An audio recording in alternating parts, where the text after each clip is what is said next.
അമൃത് Veni hair elixir presents daily news പ്രഭാത വാർത്തകൾ powered by Pulimoottil silks KSFE.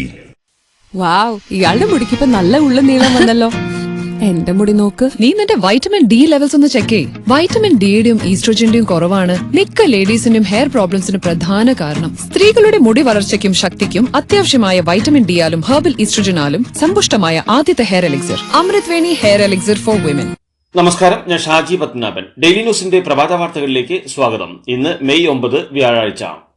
എന്താ മോദിജി പേടിച്ചുപോയോ എന്ന് മോദിയോട് എക്സ് ഹാൻഡിലൂടെ ചോദിച്ച് രാഹുൽ ഗാന്ധി. അംബാനിയും അദാനിയുമായി രാഹുൽ ഒത്തുതീർപ്പുണ്ടാക്കിയെന്ന പ്രധാനമന്ത്രി നരേന്ദ്രമോദിയുടെ ആരോപണത്തിന്റെ പശ്ചാത്തലത്തിലാണ് രാഹുലിന്റെ മറുപടി. അവർ ടെമ്പോയിൽ പൈസ തരുന്നുവെന്ന് പറയുന്നത് സ്വന്തം അനുഭവത്തിൽ നിന്നാണോ എന്ന് ചോദിച്ച രാഹുൽ, അദാനിയും അംബാനിയും പണം തന്നെങ്കിൽ EDയെയും CBIയെയും വിട്ട് അന്വേഷണം നടത്താനും ആവശ്യപ്പെട്ടു. BJP സർക്കാർ 22 ഇന്ത്യക്കാരെ മഹാകോടീശ്വരന്മാരാക്കിയെങ്കിൽ കോൺഗ്രസ് മഹാലക്ഷ്മി പദ്ധതിയിലൂടെ കോടിക്കണക്കിന് ആളുകളെ ലക്ഷാധിപതികളാക്കുമെന്നും രാഹുൽ പറഞ്ഞു. കോൺഗ്രസ് അധികാരത്തിൽ വന്നാൽ കായിക താരങ്ങളെ തിരഞ്ഞെടുക്കുമ്പോൾ ന്യൂനപക്ഷങ്ങൾക്ക് മുൻഗണന ലഭിക്കുമെന്നും ക്രിക്കറ്റ് ടീം തിരഞ്ഞെടുപ്പ് മതത്തിന്റെ അടിസ്ഥാനത്തിലായിരിക്കുമെന്നും പ്രധാനമന്ത്രി നരേന്ദ്രമോദി. താൻ ജീവിച്ചിരിക്കുന്നിടത്തോളം കാലം കപട മതനിരപേക്ഷത വിജയിക്കാൻ അനുവദിക്കില്ലെന്നും കാശ്മീരിന്റെ പ്രത്യേക പദവി തിരിച്ചു നൽകുന്നത് തടയാനും രാമക്ഷേത്രത്തിന് ബാബറി പൂട്ട് വീഴാതിരിക്കാനുമാണ് താൻ 400 സീറ്റ് ആവശ്യപ്പെടുന്നതെന്നും മോദി വ്യക്തമാക്കി. എന്നാൽ താൻ മുസ്ലിങ്ങൾക്കോ ഇസ്ലാമിനോ എതിരല്ലെന്നും മോദി പറഞ്ഞു. വോട്ടിംഗ് വിവരങ്ങൾ നൽകുന്നത് വൈകിക്കുന്നതിലും BJP നേതാക്കളുടെ വർഗീയ പരാമർശങ്ങളിൽ നടപടിയെടുക്കാത്തതിലും പ്രതിഷേധമുന്നയിക്കാൻ ഇന്ത്യ സഖ്യ നേതാക്കൾ ഇന്ന് തെരഞ്ഞെടുപ്പ് കമ്മീഷനെ കാണും. വോട്ടിംഗ് വിവരങ്ങൾ കൃത്യമായി നൽകാത്തത് ഫലം അട്ടിമറിക്കാനുള്ള ശ്രമമാണെന്നത് അടക്കമുള്ള വിമർശനങ്ങൾ നേരത്തെ പ്രതിപക്ഷ പാർട്ടികൾ ഉന്നയിച്ചിരുന്നു.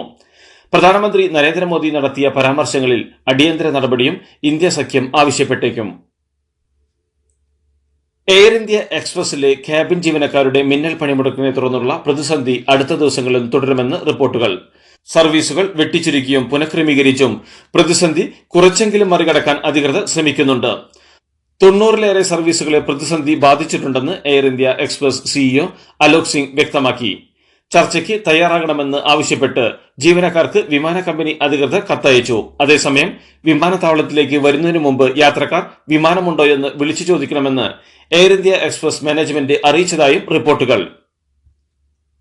ഈ വർഷം SSLCക്ക് 99.69% വിജയം. കഴിഞ്ഞ വർഷം 99.7% വിജയം.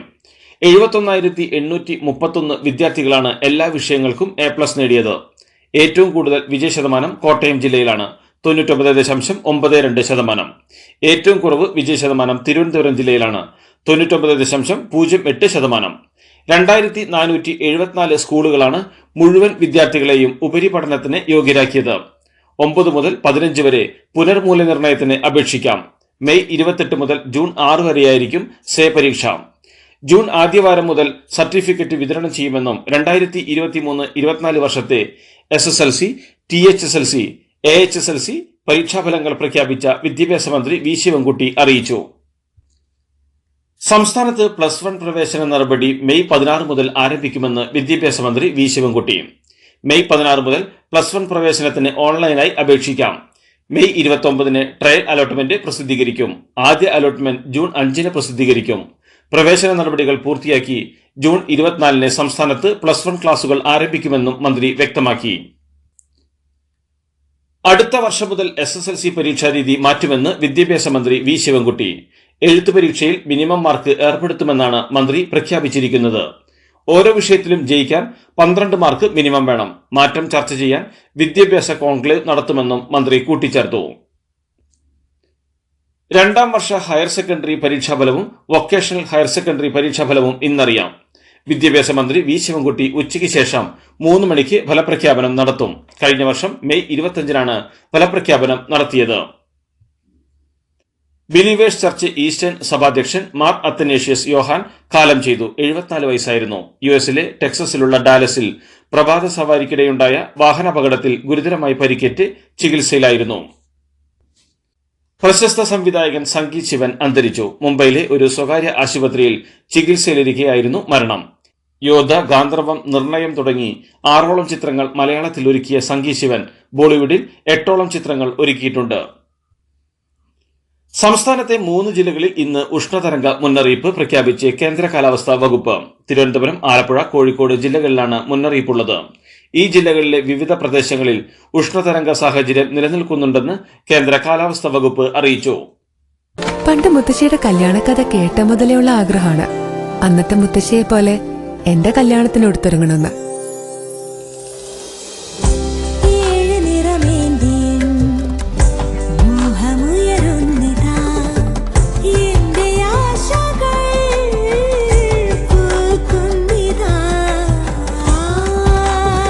ചില ബന്ധങ്ങൾ തുടർന്നുകൊണ്ടേയിരിക്കും.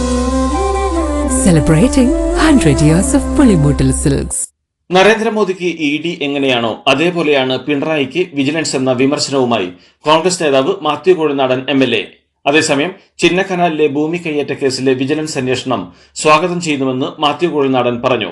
തന്നെ വേട്ടയാടാനാണ് പിണറായി ശ്രമിക്കുന്നതെന്നും ഇതുകൊണ്ട് തന്നെ തളർത്താൻ കഴിയില്ലെന്ന് മനസ്സിലാക്കണമെന്നും മാത്യു കോഴിനാടൻ വ്യക്തമാക്കി.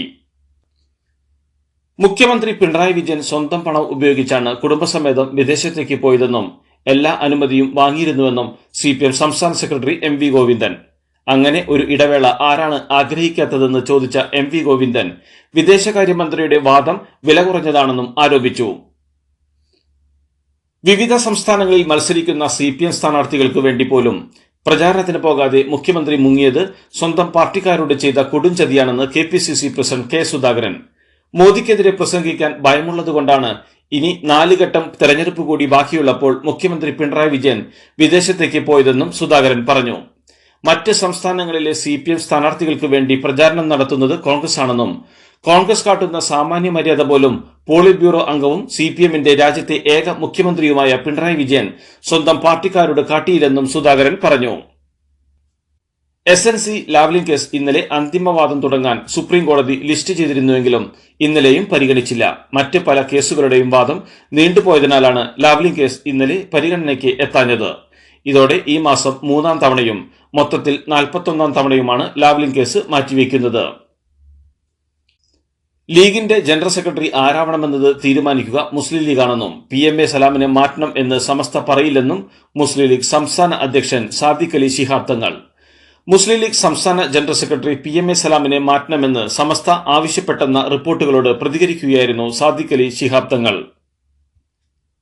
അതിജീവിത നൽകിയ പരാതിയിൽ കോഴിക്കോട് മെഡിക്കൽ കോളേജ് ICU പീഡന കേസിൽ ഗൈനക്കോളജിസ്റ്റ് ഡോക്ടർ പ്രീതിക്കെതിരായ പുനരന്വേഷണത്തിന് തുടക്കമായി. ഇന്ന് അതിജീവിതയിൽ നിന്ന് മൊഴിയെടുക്കും. അതിജീവിതയെ ആദ്യം പരിശോധിച്ചതും മൊഴി രേഖപ്പെടുത്തിയതും ഡോക്ടർ പ്രീതിയായിരുന്നു. താൻ പറഞ്ഞ കാര്യങ്ങളല്ല ഡോക്ടർ എഴുതിയെടുത്തതെന്നും പ്രതിയെ സംരക്ഷിക്കുന്ന നിലപാടാണ് ഇവർ സ്വീകരിച്ചതെന്നുമായിരുന്നു അതിജീവിതയുടെ പരാതി. 4ാം ലോക കേരള സഭ ജൂൺ 13 മുതൽ 15 വരെ തിരുവനന്തപുരത്ത്. കേരള നിയമസഭാ മന്ദിരത്തിലെ R ശങ്കരനാരായണൻ തമ്പി ഹാളാണ് ഇത്തവണയും വേദി. 100ഓളം രാജ്യങ്ങളിൽ നിന്നുള്ള പ്രതിനിധികൾ ഉൾപ്പെടെ 351 അംഗങ്ങളായിരിക്കും ലോക കേരള സഭയിൽ ഉണ്ടാവുക. കനത്ത കാറ്റിലും മഴയിലും എറണാകുളം ഇടപ്പള്ളിയിൽ ഇലക്ട്രിക് കേബിളുകൾ പൊട്ടിയതിനെ തുടർന്ന് താറുമാറായ ട്രെയിൻ ഗതാഗതം 2.5 മണിക്കൂറിന് ശേഷം പുനഃസ്ഥാപിച്ചു. ലൈനുകൾ പൂർവ്വസ്ഥിതിയിലാക്കിയാണ് സർവീസ് പുനരാരംഭിച്ചത്. 7 ട്രെയിനുകളാണ് ഇതേ തുടർന്ന് എറണാകുളത്തെ വിവിധ സ്റ്റേഷനുകളിലും ട്രാക്കിലുമായി പിടിച്ചിട്ടത്. ഇന്നലെ വൈകിട്ട് 6:30യോടെയാണ് വൈദ്യുതി ലൈനിൽ തടസ്സമുണ്ടായത്. പ്രശസ്ത നർത്തകി മേതിൽ ദേവികയുടെ ദി ക്രോസ് ഓവർ എന്ന ഡാൻസ് ഡോക്യുമെന്ററി തന്റെ നൃത്തരൂപത്തിന്റെ മോഷണമാണെന്ന് നവമാധ്യമങ്ങളിൽ പ്രചരിപ്പിച്ച നിഷ് അധ്യാപികയ്ക്കെതിരെ കേസെടുത്ത് കോടതി. National institute of speech and hearing അധ്യാപിക സിൽവി മാക്സി മാനയ്ക്കെതിരെ എറണാകുളം ജുഡീഷ്യൽ മജിസ്ട്രേറ്റ് കോടതിയാണ് കേസെടുത്തിരിക്കുന്നത്. കണ്ണഞ്ചിപ്പിക്കുന്ന നക്ഷത്രത്തിളക്കവുമായി KSFEയുടെ ഗാലക്സി ചിട്ടികൾ വരവായി. 100% സുരക്ഷിതത്വവും മെഗാ ബമ്പർ നറുക്കെടുപ്പിലൂടെ ഭാഗ്യം കടാക്ഷിക്കുന്നവർക്ക് ബെൻസ് കാറും ലഭിക്കുന്നു. ഒപ്പം 17 ഇന്നോവ കാറുകളും 170 ഐഫോണുകളും. ഗാലക്സി ചിട്ടി, ഇനി ആഘോഷ ചിട്ടി. കൂട്ടത്തോടെ വിമാനങ്ങൾ റദ്ദാക്കിയതിന് എയർ ഇന്ത്യ എക്സ്പ്രസിനോട് റിപ്പോർട്ട് ആവശ്യപ്പെട്ട് സിവിൽ ഏവിയേഷൻ മന്ത്രാലയം. എയർലൈനിലെ കെടുകാര്യസ്ഥതയെ ചൊല്ലി 200ഓളം ജീവനക്കാർ അപ്രതീക്ഷിതമായി അസുഖ അവധി എടുത്തത് കാരണം ചൊവ്വാഴ്ച രാത്രി മുതൽ ഇതുവരെ നിരവധി വിമാനങ്ങളാണ് എയർ ഇന്ത്യ എക്സ്പ്രസ് റദ്ദാക്കിയത്. കോൺഗ്രസിന്റെ ചിഹ്നമായ കൈപ്പത്തി അടിയന്തരമായി മരവിപ്പിക്കണമെന്ന് തെരഞ്ഞെടുപ്പ് കമ്മീഷനെ പരാതി നൽകി സുപ്രീം കോടതി അഭിഭാഷകനും BJP നേതാവുമായ അശ്വിനി കുമാർ ഉപാധ്യായ. പോളിംഗ് ബൂത്തിൽ ചിഹ്നം പ്രദർശിപ്പിക്കരുതെന്ന ചട്ടത്തിന്റെ ലംഘനമാണെന്ന് ചൂണ്ടിക്കാട്ടിയാണ് കോൺഗ്രസിന്റെ കൈപ്പത്തി ചിഹ്നം മരവിപ്പിക്കണമെന്നാവശ്യപ്പെട്ട് തെരഞ്ഞെടുപ്പ് കമ്മീഷന് പരാതി നൽകിയത്. തന്റെ പരാമർശങ്ങൾ വിവാദമായതോടെ ഇന്ത്യൻ ഓവർസീസ് കോൺഗ്രസ് ചെയർമാൻ സ്ഥാനം സാം പിത്രോദ രാജിവെച്ചു. സാം പിത്രോദയുടെ രാജി കോൺഗ്രസ് അധ്യക്ഷൻ മല്ലികാർജ്ജുൻ ഖാർഗെ അംഗീകരിച്ചതായി കോൺഗ്രസ് വക്താവ് ജയറാം രമേശ് അറിയിച്ചു. വടക്കുകിഴക്കൻ മേഖലയിലുള്ളവർ ചൈനക്കാരെ പോലെയും തെക്കേ ഇന്ത്യയിലുള്ളവർ ആഫ്രിക്കക്കാരെ പോലെയും പടിഞ്ഞാറുള്ളവർ അറബികളെ പോലെയും വടക്കുള്ളവർ യൂറോപ്പുകാരെ പോലെ ആണെന്നുമുള്ള പിത്രോദയുടെ പ്രസ്താവനയാണ് വിവാദമായത്. പ്രസ്താവനയെ കോൺഗ്രസ് നേതൃത്വം നേരത്തെ തന്നെ തള്ളിക്കളഞ്ഞിരുന്നു. കോൺഗ്രസ് രാജ്യത്ത് മുസ്ലിം പ്രീണനത്തിന് ശ്രമിക്കുന്നതായി ആരോപിച്ച് BJP കർണാടക ഘടകം എക്സിൽ പങ്കുവച്ച ആനിമേറ്റഡ് വീഡിയോയുമായി ബന്ധപ്പെട്ട് BJP ദേശീയ അധ്യക്ഷൻ JP നഡ്ഡയെ ചോദ്യം ചെയ്യാൻ വിളിപ്പിച്ച് കർണാടക പോലീസ്. BJPയുടെ കർണാടക IT സെൽ മേധാവി അമിത് മാളവിയോടും ചോദ്യം ചെയ്യലിന് ഹാജരാകാൻ പോലീസ് നിർദ്ദേശം നൽകിയിട്ടുണ്ട്. വെറും 9.4 ഓവറിൽ വിക്കറ്റുകളൊന്നും നഷ്ടപ്പെടുത്താതെ 167 റൺസ് എടുത്ത സൺറൈസേഴ്സ് ഹൈദരാബാദിനെ ലക്നൌ സൂപ്പർ ജയൻസിനെതിരെ കൂറ്റൻ ജയം. ആദ്യം ബാറ്റ് ചെയ്ത ലക്നൌ സൂപ്പർ ജയൻസിന് 4 വിക്കറ്റ് നഷ്ടത്തിൽ 165 റൺസ് എടുക്കാനേ സാധിച്ചുള്ളൂ. മറുപടി ബാറ്റിംഗിനിറങ്ങിയ ഹൈദരാബാദ് 30 പന്തിൽ 89 റൺസ് എടുത്ത ട്രാവിസ് ഹെഡിന്റെയും 28 പന്തിൽ 75 റൺസ് എടുത്ത അഭിഷേക് ശർമ്മയുടെയും മികവിൽ 62 പന്തുകൾ ബാക്കി നിൽക്കെ വിക്കറ്റുകളൊന്നും നഷ്ടപ്പെടുത്താതെ വിജയത്തിലെത്തി. ഇതോടുകൂടി ഡെയിലി ന്യൂസിന് ഇന്നത്തെ പ്രഭാത വാർത്തകൾ സമാപിക്കുന്നു. ഡെയിലി ന്യൂസിന് വേണ്ടി വാർത്തകൾ വായിച്ചത് Shaji Padmanabhan. Daily news live .in വാർത്തകൾ വിരൽ തുമ്പിൽ.